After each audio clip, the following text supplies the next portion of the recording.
Ada yang menarik sekali, mungkin buat sebagian orang, tagar "Torang Semua Anti Korupsi" kedengarannya agak unik, bahkan asing. Tapi buat warga Sulawesi Utara, itu sudah ajakan keras. Bentuk perlawanan rakyat yang sejujurnya sudah muak dengan kelakuan maling-maling berdasi yang masih bercokol di lingkup pejabat pemerintahan dan elit. Biasanya kita lihat di TV, media sosial yang ngomongin korupsi skala besar, itu ahli hukum, ahli ekonomi, ahli politik, bla bla bla. Ahli-ahli itu ngomong tinggi, formal, bahkan ada yang pakai bahasa alien. Tapi faktanya, korupsi makin subur. Kenapa? Karena omong-omong itu cuma berputar di asumsi sana dan sini.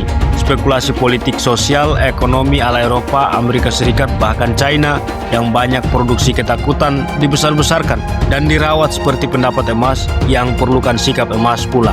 Tapi giliran pendapat dari orang kita yang ingin bikin pesawat, bikin nuklir, bikin harga emas dan harga migas kita dihargai, justru tutup telinga, bahkan dimiskinkan. Jadi aneh, ilmu spekulasi dan ilmu pasti nggak balance. Kita sudah kayak negara yang nggak punya otoritas dan sejarah besar lagi. Spekulasi luar bukannya ditepis, tapi ditelan mentah-mentah. Kita nyanyikan lagi dan lagi lagu-lagu negara-negara luar, bahkan diputar berulang kali, nggak ada reaksi berkeadilan, nggak ada perubahan berarti di masyarakat. Dan sekarang, boom, rakyat di daerah yang bersuara, pakai bahasa sendiri, budaya sendiri. Jadi teknokrat kita dianggap sudah nggak mampu lagi kasih tahu pejabat dan elit kita soal masalah korupsi. Makanya rakyat sendiri yang turun gunung. Ketika rakyat Sulut bilang, "Torang semua anti korupsi," itu sebenarnya pesannya tajam sekali. Kira-kira begini pesannya.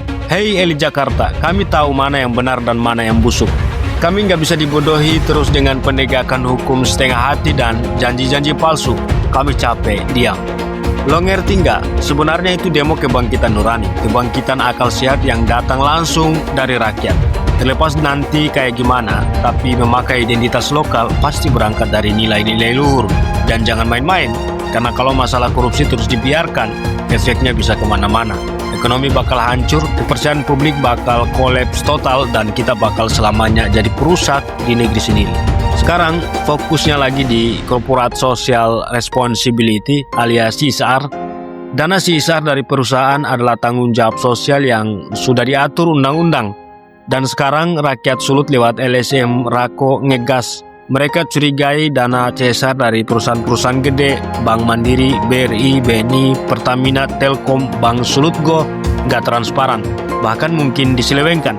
Padahal Undang-Undang Nomor 14 Tahun 2008 sudah jelas sekali bahwa CSR itu informasi publik, wajib dibuka, dan kalau diselewengkan, wah itu pelanggaran etika, pelanggaran pidana alias kriminal.